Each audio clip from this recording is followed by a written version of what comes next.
Lihat bagaimana Nabi kita Muhammad SAW merasakannya. Ketika beliau SAW berdakwah di Taif, beliau adalah seorang husnudzon. Tidak ada yang lebih husnudzon daripada Nabi Muhammad daripada umat ini, nggak ada. Sehingga beliau berdakwah di Makkah ditolak, bahkan dilempari kotoran, bahkan dicekik sampai matanya mau keluar, sampai bekas jeratannya itu ada berhari-hari lamanya. Bahkan beliau itu diblokade, tidak dibiarkan makanan dan minuman sampai kepadanya selama 3 tahun di suatu lembah. Kita belum apa-apa melakukan apa. Kita dakwah kita sekarang enak, dakwah kita dapat amplop, dakwah kita dapat makanan yang enak. Tapi Nabi SAW dakwah dalam keadaan kesulitan.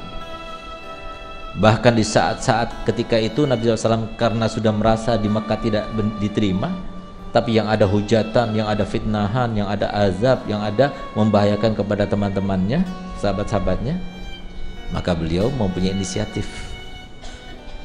Kalau gitu aku akan pergi ke Taif dengan husnudzon yang besar, dia akan diterima di sana. Berangkatlah dia, tapi sebelum dia berangkat ke sana ternyata rencananya sudah diendus, diketahui oleh pentolan-pentolan Quraisy. Ditulislah surat kepada tokoh-tokoh di Taif sana.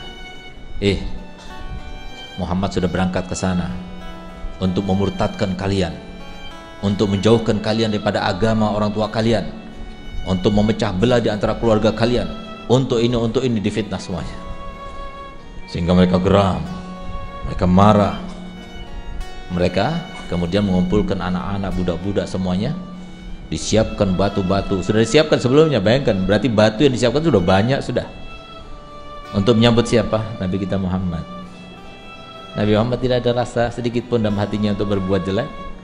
Belum beliau itu memperagakan akhlak baiknya, belum beliau itu menyampaikan dakwahnya, belum beliau itu mengenalkan dirinya, tiba-tiba dilempar sana, dilempar sini, seluruh tubuhnya itu kena lemparan batu, sehingga baju yang warnanya putih tadinya berwarna darah. Nabi Muhammad yang kulitnya putih sekali, lembut badannya, kena lemparan batu, luka, lemparan batu lagi, luka, sampai wajahnya penuh dengan darah, badannya penuh dengan darah, bahkan sandalnya berdarah. Beliau lari, tapi larinya Nabi SAW bukan seperti larinya orang yang pengecut, tidak, tapi lari yang lazim. Bukan kalau waktunya kita lari, kita wajib lari. Kalau kita itu tidak lari, itu namanya mati konyol. Bayangkan Nabi Muhammad cuma berdua dengan sahabat Zaid bin Harithah menghadapi lemparan batu yang sudah disiapkan sebelumnya oleh anak-anak, oleh budak-budak, sehingga beliau lari. Tapi subhanallah, sempat-sempatnya beliau yang punya hati belas kasih luar biasa kepada kita semuanya, beliau itu setiap ada darah yang mau menetes, diusapnya. Dia terasa ada darah mau menetes dari dagunya, diusapnya. Ada darah menetes di atas, diusapnya. Ada darah di atas mau menetes dari sikunya, diusapnya. Sehingga Sayyidina Zaid bin Harithah mengatakan, ya Rasulullah, biarkan saja, engkau mengusapnya itu telah mengambil waktu, sehingga mereka itu tambah dekat, tambah banyak lempar akan datang kepada kita. Apa kata Muhammad? Tidak akan aku biarkan. Biarkan aku dapat lemparan, biarkan aku lebih banyak lukanya, yang penting jangan sampai darahku itu menetes ke muka bumi. Karena kalau sudah darahku menetes ke muka bumi, Allah tidak akan mengampuni mereka dan Allah akan pasti mengazab mereka. Allahumma fir li qaumi fa innahum la ya'lamun. Belas kasih yang luar biasa. Semoga kita termasuk yang berjumpa dengannya kelak nanti di akhirat.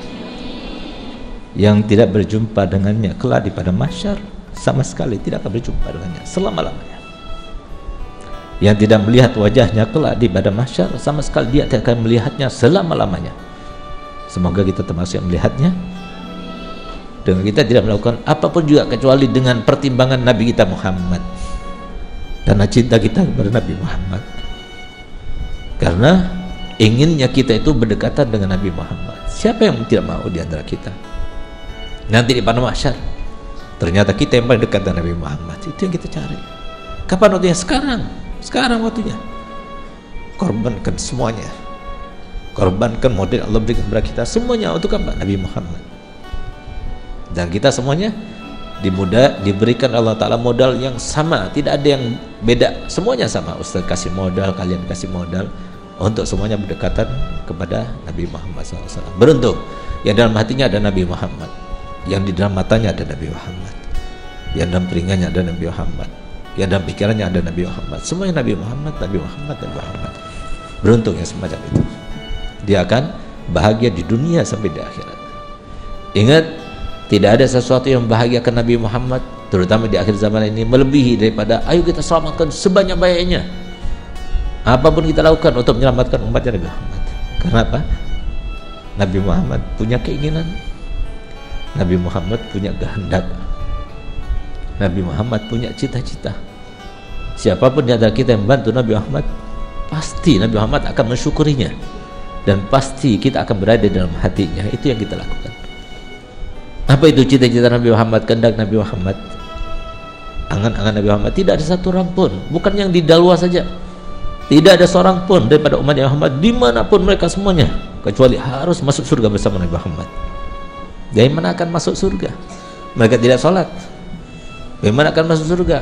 Mereka tidak berakhlakul karimah. Bagaimana mereka akan masuk surga? Mereka tidak berbakti pada orang tua. Kita yang tergerak, ayo kita berjuang. Bagaimana caranya mereka supaya mengenal siapa Nabi Muhammad? Yang sekarang ini banyak yang mempropagandakan Nabi Muhammad, dikatakan Nabi Muhammad beginilah, begitulah, sebagainya. Itu adalah iblis yang ingin menjauhkan pengaruhnya Nabi Muhammad kepada mereka. Kalau mereka tahu dengan Nabi Muhammad, demi Allah pasti mereka akan mencintai Nabi Muhammad. Nabi Muhammad adalah seorang Nabi yang tidak pernah terlintas dalam hatinya keburukan pun, tapi yang ada rahmatun kulluhu wa azmun wa waqar wa ismatun wa haya. Semuanya rahmat, dirinya rahmat, syariatnya rahmat, semuanya rahmat. Terhadap kita Muhammad, kita lihat semuanya. Ya Allah, aku berada di sini semuanya ingin memperjuangkan Nabi Muhammad. Kami semuanya ingin menggembirakan Nabi Muhammad, ingin membanggakan Nabi Muhammad. Harusnya seperti itu yang kita lakukan. Ya Allah, aku akan jadi istri yang solihah untuk menyenangkan Nabi Muhammad. Aku menjadi ibu yang solihah untuk menyenangkan Nabi Muhammad. Aku akan cetak anak-anak yang banyak yang akan menyambungkan risalahnya Nabi Muhammad. Niat seperti itu dalam hati. Itulah yang kita miliki. Sementara hidayah dan inayah itu adalah milik Allah SWT.